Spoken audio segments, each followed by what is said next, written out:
Hi everyone, सबका स्वागत है। आज हम देखेंगे एक एमएलएम कंपनी बिजनेस को कैसे कानूनी तौर पर करे इंडिया में। आज हम देखते सारे प्रमुख बिंदु एक एमएलएम बिजनेस को इंडिया में विजेता शुरू करने और चलाने के लिए। पहले हम देखते कहाँ से संकट शुरू हो जाएगा। जब आप एक एमएलएम कंपनी को चलाते वक्त, अगर आप नेटवर्किंग बिजनेस शुरू करने समय, जब आप एक स्कीम को इंट्रोड्यूस करते समय अगर आप सही तरीके से कमीशन नहीं देते तो, या प्लान में जो कमीशन बोला है वो नहीं दिया है तो, या आप बोनस नहीं दिया है तो, या आप लोगों की विड्रॉवल पैसे नहीं दिया है तो संकट हो जाएगा। या आप रेफरल की कमीशन या बोलते पर नहीं दिया है तो वो भी संकट हो जाएगा। इसको इलीगल एक्टिविटी जैसे मानते हैं और अगर किसी ने कंप्लेंट किया है तो प्रॉब्लम हो जाएगा। इसीलिए कैसे ठीक से आप अपनी कंपनी को चलाते हो वो बोले है कि आप लीगल या इलीगल। इसीलिए जब भी आप एक कंपनी शुरू कर रहे हैं, सोच रहे हैं, जब भी आप एक कंपनी में ज्वाइन करने के लिए सोच रहे हैं, उस संबंधित कंपनीज की वेबसाइट पे जाइए। उसमें दो चीज़ ज़रूर होगा, हर एक वेबसाइट पे ही होगा।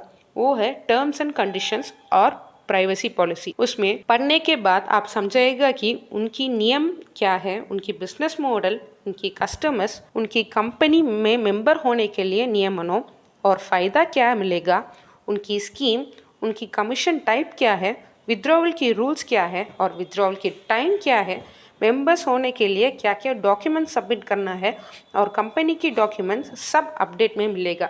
आप उसको आपकी कंपनी में इम्प्लीमेंट कर सकते। और देखें तो हर किसी मेंबर ज्वाइन होने के बाद उनको एक स्वागत चिट्ठी भेजिए। उसमें उनकी ज्वाइन डेट, उनकी डिपॉजिट अमाउंट कितना है और जो प्रोडक्ट उन्होंने लिया है, मैसेज और उनके पैकेज की कमीशन क्या है और रेफर होने के बनाई है तो उनकी कमीशन क्या है और टर्म्स एंड कंडीशंस, फिर विड्रॉवल की मेथड सब भेजिए। और उनको किसी क्लैरिफिकेशंस के लिए या किसी डिटेल्स के लिए पूछने के लिए कॉन्टैक्ट डिटेल्स देना है आपकी यूजर्स के लिए। अगर आप ऐसे करें तो कोई भी संकट नहीं आएगा। अगला हम रिफंड पॉलिसी के बारे में देखेंगे। इसमें ही ज्यादातर प्रॉब्लम शुरू होता है। जब एक मेंबर कंपनी को ज्वाइन किया है और उन कुछ दिनों के बाद किसी कारणवश अगर उन्होंने पैसा को वापस पूछे तो, अगर आपको भी किसी कारणवश वापस नहीं दे सकते तो प्रॉब्लम वही शुरू हो जाएगा। साधारण में एमएलएम बिजनेस में रिफंड पॉलिसी नहीं है। इस कारणवश ज्यादातर एमएलएम बिजनेस हारते हैं। अगर किसी ने आपसे रिफंड मांगा रहे तो उसको देने के लिए परम कोशिश करिए। ये एक नई चीज होगा, आप रिस्क लेते कर सकते, तभी आपकी एमएलएम बिजनेस को विजेता शुरू कर सकते। अगर आप अपनी बिजनेस को ज़्यादा दिन कराना चाहते तो, आप नई योजना को लाना के लिए कोशिश कर रहे तो, या किसी और तरीकों को कोशिश करिए। जैसे कि रिफंड बस परचेस करने की 30 दिन के अंदर तक ही उपलब्ध है और हम आपकी आईडीज 30 दिन की बात ही करेंगे, जब तक आपकी परचेस होल्ड में रहेगा। ये ठीक है। ये जैसे योजना को लाने के लिए कोशिश करिए, क्योंकि सरकार की थोड़ा पॉलिसीज ये बोलते हैं कि अगर कंज्यूमर ने प्रोडक्ट को रीयूज करने से पहले रिफंड के लिए पूछ रहे तो देने के लिए कोशिश करिए। और पेमेंट गेटवेज भी ये भी बोलते हैं, अगर आप रिफंड पॉलिसी में थोड़ा सा काम करते और एक आसान समाधान लाए तो आपकी 99% संकटों को जवाब मिलेगा नेटवर्क बिजनेस में। अगला कहाँ प्रॉब्लम शुरू हो गया तो, जो मेंबर्स लेवल 1 पे है उनको आप जानता है और 2 लेवल की मेंबर्स को भी लेवल 1 लोगों ने जानता है और लेवल 3, लेवल 4, 5 लेवल में आते समय उनके बारे में नहीं जानता है। वहां से प्रॉब्लम शुरू हो जाएगा। क्यों देखे तो उधर सोचने में एक गाली जहाँ हो जाएगा। लेवल 5 वालों को लेवल 4 लोगों ने लाया है। अगर आप लेवल 5 वाले की आपकी बिजनेस आइडिया समझेगा देखे तो, या आपके बिजनेस की कॉन्सेप्ट को जानता है क्या देखे तो, पक्का जानता नहीं। ऐसा क्यों देखे तो, जो लोग नेटवर्किंग बिजनेस में आएगा वो लोग ज्यादातर पढ़ने लिखने वाले नहीं है। अगर पढ़ने लिखने वाले लोग आते तो उन्होंने भी ज्यादा उम्मीद रखते हैं।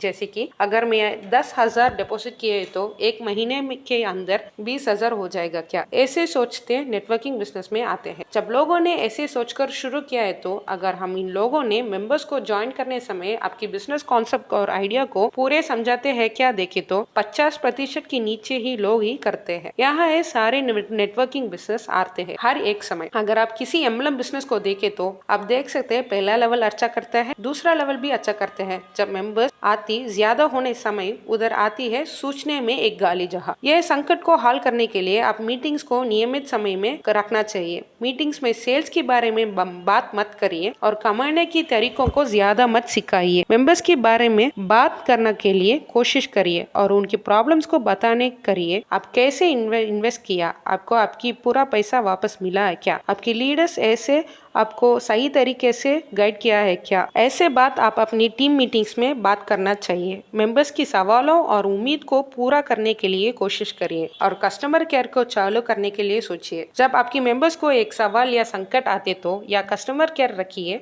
आपकी वेबसाइट पर और आपकी ग्रुप पर भी। जब मेंबर ने उनकी पैकेज में कैसे प्रॉब्लम हुआ तो या उनकी अपलाइन से प्रॉब्लम हुआ तो या किसी क्लाइंट को पैकेजेस को एक्सप्लेन करने समय किसी संकट हुआ है तो ये सब सूचना जरूरी है। इसीलिए कस्टमर केयर रखना है। अगर आप नहीं किया है तो ये इसके बारे में नहीं सोच है, लेकिन किया नहीं है तो आप जीत नहीं सकते। अगला है ज्यादा प्रतिशत करना। ये लेवल 4 वाली मेंबर या उसकी नीचे लेवल मेंबर एक परेशान क्लाइंट को देता है जो आपके बिजनेस प्लान में नहीं है या एक्स्ट्रा स्कीम बताता है उनकी नीचे लोगों को लाने के लिए। अगर लोगों ने ये भरोसा करके आपकी कंपनी को ज्वाइन किया तो बाद में ऐसे परेशान ऐसा स्कीम कुछ नहीं है समझाए तो उनको बहुत परेशान होगा। अगर आप उस बंदे को नहीं पकड़ा और संकट को हल नहीं किया है तो यह आपकी कंपनी को कंप्लेंट करने तक जाएगा। ये जैसे केसेस को हल करने के लिए बहुत मुश्किल काम होगा और ये संकटों को लीगली हल करने के लिए आपको ज्यादा दिन लगेगा और आपको कंपनी की तरफ से ज्यादा सुलह करने को आएगा। अगर ये सारे नहीं होना चाहिए चाहते तो बस 2 चीज संभव है। एक है जो रिफंड कस्टमर ने मांगा है वो दे दिए और दूसरा है संकट को शुरू होने समय ही उसको हल करिए। अगला अब हम देखते हैं एमएलएम बिजनेस को कैसे लीगल करें। एमसीए सर्टिफिकेट को खरीदना, प्राइवेट लिमिटेड रजिस्टर करना, हमारे पास पैन कार्ड है, आधार कार्ड है, ये सब नहीं बोलते हैं आपकी कंपनी की लीगलिटी। ये सारे बस तरीका है कंपनी को चलाने के लिए और ओनर्स ही बिजनेस को हमेशा नहीं चलाते वाले। कैसे आप अपनी बिजनेस को चलाते हो और आपकी स्कीम्स क्या है, क्या आप अपनी कस्टमर्स को सही से पेमेंट दिया है क्या, ये सारे देखते ही हम बोल सकते हैं कि आपकी बिजनेस लीगल है या इलीगल। ये सारे तरीके की साथ सुचारण रखिए और गलती मत करिए। अंत में हम क्या कहते तो अगर आप अपनी बिजनेस को लीगली करना है तो प्राइवेट लिमिटेड करिए, इसमें कोई नहीं है। डॉक्यूमेंट्स को फाइल जैसे करिए और जीएसटी टैक्स बस एक नियम है, प्रामाणिकता की कदम है। बस ये सही में प्रामाणिकता नहीं है। प्रामाणिकता तब आता है जब आपकी बिजनेस की प्लान के हिसाब से काम करे तो और स्कीम कमीशन प्लान्स के लिए बनाई है उसकी हिसाब से आप काम करे तो। अगर आप अपनी कस्टमर्स की चिंता करें तो जिन्होंने आपको पैसा दिया है, अगर आप संकट के लिए काफी सहायता दिया है तो, अगर किसी ने रिफंड के लिए पूछा है तो 1 महीने के अंदर आप दिया है तो, ये जैसे यूजर वाली संकटों को आप हल कर करे तो कोई भी आपको सवाल नहीं पूछेगा। अगर आप जरूरत सहायता नहीं दिया तो आप उन्होंने पैसा देने के बाद भूल गए तो वो अपने आपके संकट आएगा, यूजर ने कंप्लीट करेगा और लीगल नियमों शुरू हो जाएगा। ये सारे सवालों को पहले समझो फिर आपकी बिजनेस शुरू करो। प्लान्स और योजना को लोगों ने दिया है उसको सीधा निशान में नहीं घुसो। अगर आप एक बहुत विजेता एमएलएम बिजनेस करना चाहते तो बिना हारने के साथ आप बहुत खतरों और नियमों को अनुसरण करना चाहिए आपकी कंपनी के अंदर और सरकार के नियम को भी अनुसरण करना चाहिए। बहुत मुख्यत्व यह है कि अगर हर एक कस्टमर के साथ आप एक अच्छी रिश्ते बन सकते तो उसके लिए एक टीम सेट करे तो और उस टीम के साथ अच्छा रिश्ता बनाया दिए तो आपकी बिजनेस लीगल होगा। लॉयर्स और ऑडिटर्स के पीछे भागो मत। आपकी बिजनेस को सही करने के लिए ये सारे साधारण नीति को सही से अनुसरण करना चाहिए। सही नीति को अनुसरण करिए और अच्छा बिजनेस को अमल में लाइए और सही स्कीम्स लाइए बिजनेस में और विभिन्न टेस्ट सेट्स को इस्तेमाल करिए और इतने लोग आए तो कैसे कमीशन दे सकते, कैसे काम हो सकते नए या जैसे पेपर वर्क करिए और लोगों के साथ बात करिए कैसे कंपनी को सही से चलाने के लिए। उसके बाद आपकी बिजनेस को शुरू करिए, फिर आप अपनी बिजनेस को चल सकते हैं बिना किसी संकटों के साथ। अगर आप ये सारे के अलावा किसी क्लैरिफिकेशंस है तो आप कमेंट बॉक्स में डालिए या व्हाट्सएप में डालिए। जहाँ तक मैं मदद कर सकते मैं मदद करूँगा। Thank you.